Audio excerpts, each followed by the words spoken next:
और अब फिर से उसे इसी बात की परेशानी थी कि वह सारे खर्चे किस तरह पूरे करेगी। परेशानी और टेंशन लेकर उसकी सेहत खराब हो रही थी और वह हाई ब्लड प्रेशर की मरीज बन रही थी। बहुत मुश्किल से उसके यहाँ बेटे की विलादत हुई। डॉक्टर ने तो जैसे उसे जवाब ही दे दिया था, क्योंकि उसका ब्लड प्रेशर बहुत हाई रहता था। लेकिन शुक्र है कि जरीना और बच्चे की सेहत ठीक रही थी। कुछ अरसे तक ऐसे ही गुजर गया। जरीना अपने दोनों बच्चों के साथ मशरूफ हो गई। बड़ी बेटी अब 3 बरस की होने वाली थी और बेटा 6 महीने का हो गया था। अब फिर से जरीना को इस बात का ख्याल सताने लगा कि बेटी को स्कूल में दाखिल करवाना है और इसके लिए जरीना को फिर से अच्छी खासी रकम की जरूरत थी।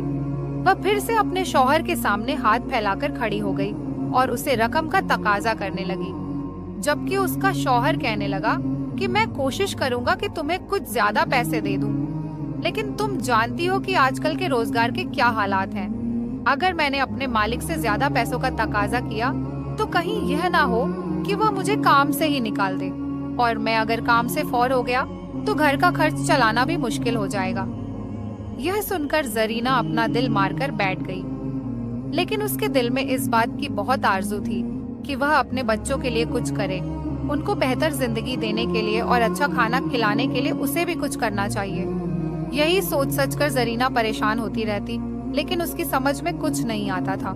इन्हीं दिनों में जरीना के मोहल्ले में एक औरत किराए पर रहने के लिए आई। वह जरीना से 2 घर छोड़कर ही रहती थी। वह बेवा औरत थी। इस औरत के 2 बच्चे थे और शौहर के इंतकाल के बाद वह अकेले जिंदगी गुजार रही थी। जरीना की उसे आते जाते सलाम दुआ हो करती, और तब उसे पता चला कि वह औरत घर पर कपड़े सिलाई करती है और इसी से अपनी गुजर बसर करती है। उस औरत का नाम सकीना था। जरीना को ये काम बड़ा आसान लगा और उसके दिल में भी ख्याल आया कि उसे भी अपने हालात बदलने के लिए लोगों के कपड़े सिलाई करने चाहिए। इस तरह शायद उसके बच्चे भी बेहतर जिंदगी गुजार सके। यही सोचकर जरीना ने सकीना से बात की और कहा, मुझे भी सिलाई सिखा दें। मैं चाहती हूँ कि मेरे हालात भी बेहतर हो जाएं। मेरे शौहर की कमाई में मेरा गुजारा नहीं होता, जिसकी वजह से मैं बहुत सारी चीजों के ऊपर अपना दिल मार कर बैठ जाती हूँ। मेरे बच्चों को अच्छे कपड़े नहीं मिलते, उन्हें अच्छा खाने को नहीं मिलता। मैं बहुत परेशान अगले होती हूँ। पार्ट के लिए हमें आप कमेंट अगर जरूर मुझे भी करें। सिलाई सिखा देंगी तो मेहरबानी होगी, शायद इस तरह मेरी भी मुश्किल आसान हो जाए। जरीना ने जब सकीना से दरख्वास्त की तो सकीना ने फौरन रजामंदी दे दी और कहने लगी, अरे ये तो कोई